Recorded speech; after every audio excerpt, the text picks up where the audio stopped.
As physicians are learning more about MACRA, the Quality Payment Program, and other initiatives central to quality reporting transitions, the question of where electronic health record systems fit into all of this comes up often. This is a critical window for updating our EHRs to participate in MACRA moving forward, but which EHRs will get us there and when? This is Inside Medicare's new payment system on ReachMD, and I'm Dr. Shira Johnson. Joining me from the American Medical Association are Matt Reid, Senior Health IT Consultant, and Laura Hoffman, Assistant Director of Federal Affairs. We will be discussing what physicians need to know about switching or upgrading EHRs to make quality reporting more successful in practice. Laura and Matt, welcome to the program. Thank you for having us.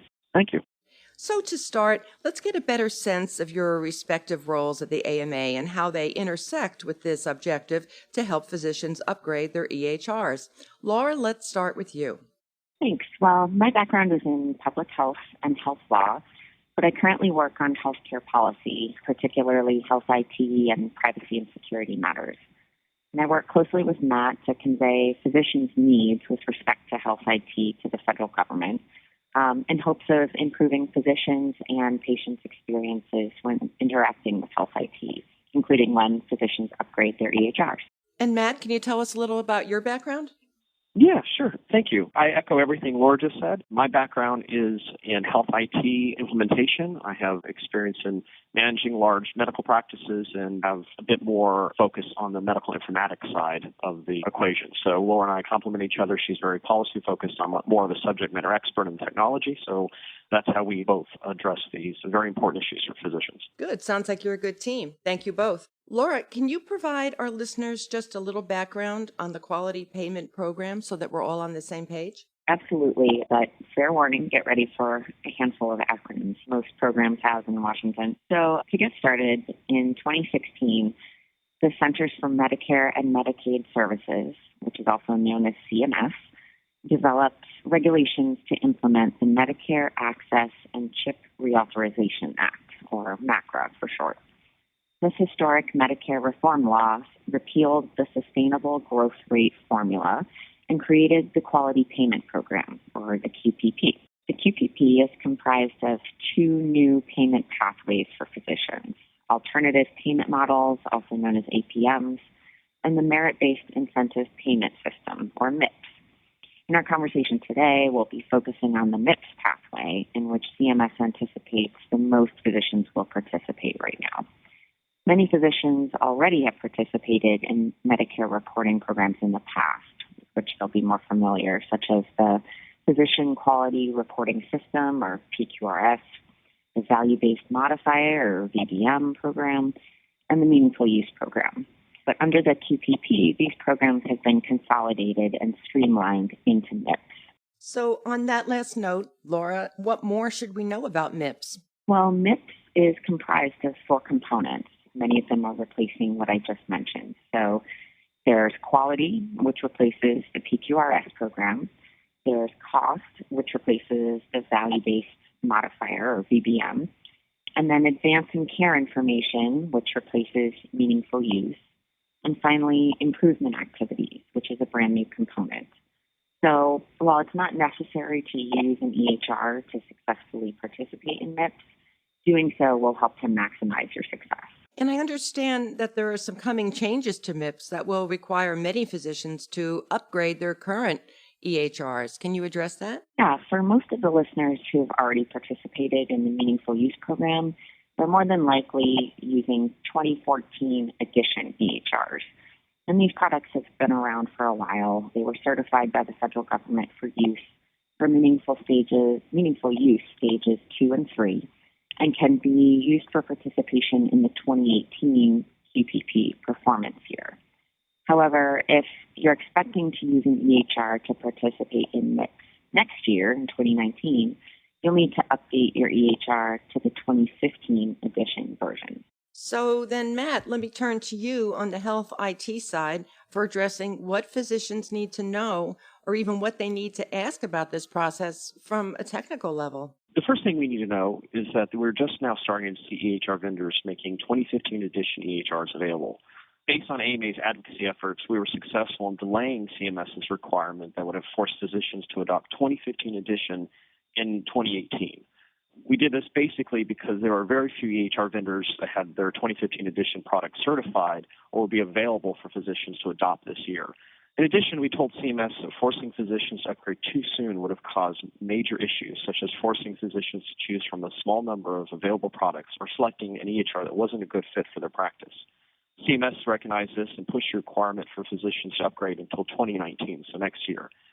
A handful of the largest EHR vendors have already made 2015 edition products available to their customers. To find out if you already have a 2015 edition EHR, make sure you ask your practice administrator or check with the EHR's customer service representative. If you've already got a 2015 edition, then you're already ahead of the game. If not, we expect many EHR vendors to have these EHRs available later this year. For those practices that are still using 2014 edition software, which will be most physicians, I imagine, you should check with your EHR vendor to see when they expect to upgrade your practice's EHR to the 2015 edition. Some vendors may tell you that they're going through the certification requirements now, and the products will be certified by the end of the year. While this may not be necessarily a problem, be sure to ask your vendor for a timeline of when the product will be certified. Thanks, Matt. It sounds like some EHR are already 2015 edition ready, but most physicians will need to upgrade before 2019. So how should physicians prepare for this upgrade? Preparation depends on a number of things, including how your current EHR is managed. For example, many EHRs today run on a server that's located in a physician's office. If your EHR software is on a server in your office, you'll need to work very closely with your EHR vendor on the rollout of the 2015 edition. New software requirements almost always require some level of customization, both on the EHR server or on the computers that physicians use to chart records. Remember that some of the EHRs also run your practice management system, so that software also needs to be upgraded. Now, your EHR is hosted somewhere else, like in a computer data center or a local hospital, or even by the EHR vendor itself. You'll need to work with the organization that manages that EHR at that location. This may require more planning, as your copy of the EHR software may be running on computers that also handle many other medical offices. So coordinating a switchover is very important here. You should consider asking how an EHR upgrade may affect the security, stability, or performance of your computer system. It's also possible that your EHR vendor provides your EHR over the internet. This is typically known as hosting, the cloud, or software as a service. In this case, the vendor makes changes and updates EHR software at their data center, and all the customers get new versions at the same time. It's similar to when you update an app on your phone, and the look and feel is different when you use it again. No matter how your EHR is managed, it's very important that you have a clear timeline for switching over from 2014 to 2015 editions. We're expecting a fair number of changes in the way your EHR functions and operates, such as patients being able to use apps to access their records from your EHR. Certainly, it sounds like coordinating this upgrade with one's EHR vendor is going to be pretty important. But do physicians also need to think about how this upgrade will affect their computers and their networks? Yes, an upgrade from the 2014 to 2015 edition may require upgrades to your EHR server hardware and operating system. You may need to make additional changes depending on how you connect the EHR to the outside world. For instance, many physicians connect their EHRs to local health information exchanges or clinical data registries. These connections are typically customized and unique to your own medical office. An upgrade to your EHR requires that these connections are tested, and in some instances, the health information exchange or clinical registry must coordinate with your EHR vendor on the upgrade. The personal computers in your medical office may also need to be upgraded. This would include those in the back office, the check-in desk, and those used in the clinic. The 2015 edition may require more current hardware or software that's being currently used in your office. As we discussed before, part of your EHR vendor's timeline for getting you the 2015 edition software should include what, if any, are the new system requirements. Additionally, this type of upgrade would constitute a major change in your network's infrastructure. This is important because under HIPAA, physicians must conduct a risk assessment. While it's typical to do a risk assessment once a year, changes in your EHR, since it's the primary application that manages your patient's protected medical information, requires that a medical practice go through a formal reevaluation of the privacy and security protocols and policies in place to protect electronic protected health information. Not only is this a federal requirement, but it's also good practice. A risk assessment is an important step in helping protect a medical practice from cyber threats. The AMA has a few tips and tricks to help you get going, and our website, www.ama-assn.org/cybersecurity, also links to free resources that can help conduct a risk assessment. So if we look at this upgrade holistically, from the standpoint of how it's going to impact not only one physician's EHR, but really the entire medical practice, how will costs and training efforts play into this transition? Well, that's a great question. Cost is definitely something that will differ by EHR vendor. This could range from a no-charge update all the way to multiple software and service fees. There's also consideration of hardware and third-party costs in order to support switching from the 2014 to 2015 edition EHR. I suggest the first thing physicians do is examine the contract you've signed with your EHR vendor. On top of the original purchase price of the EHR, vendors also charge monthly service fees.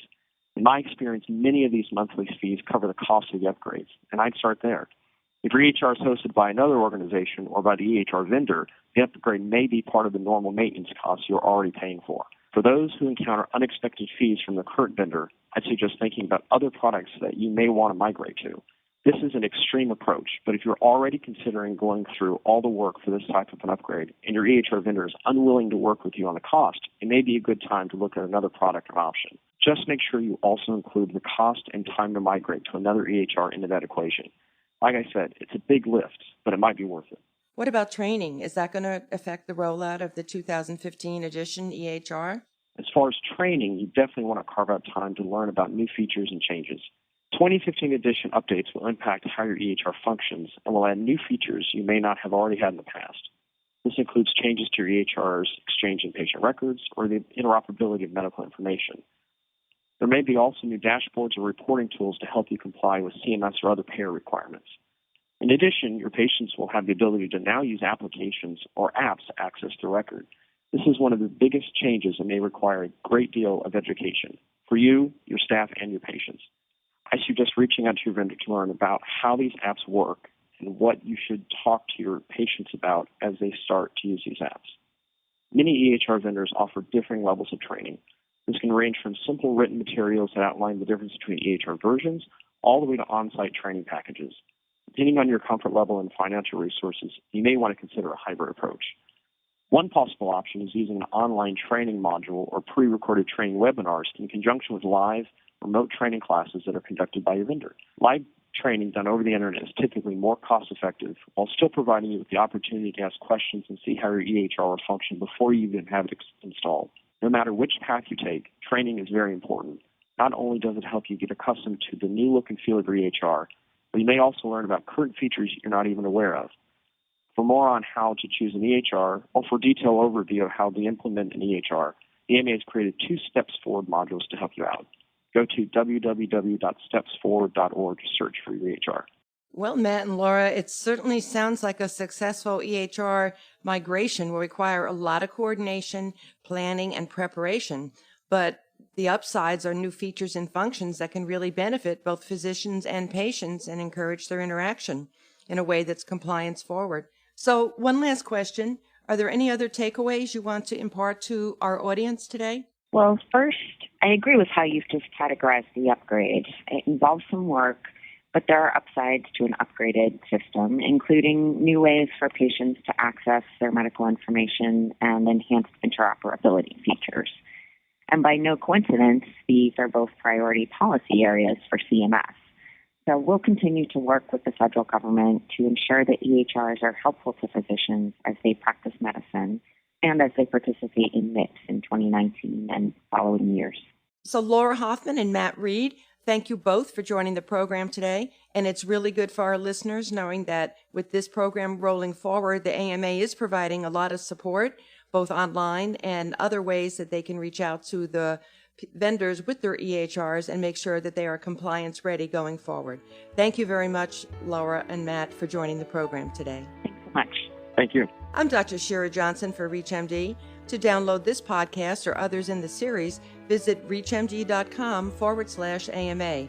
And as always, we welcome your comments and your feedback.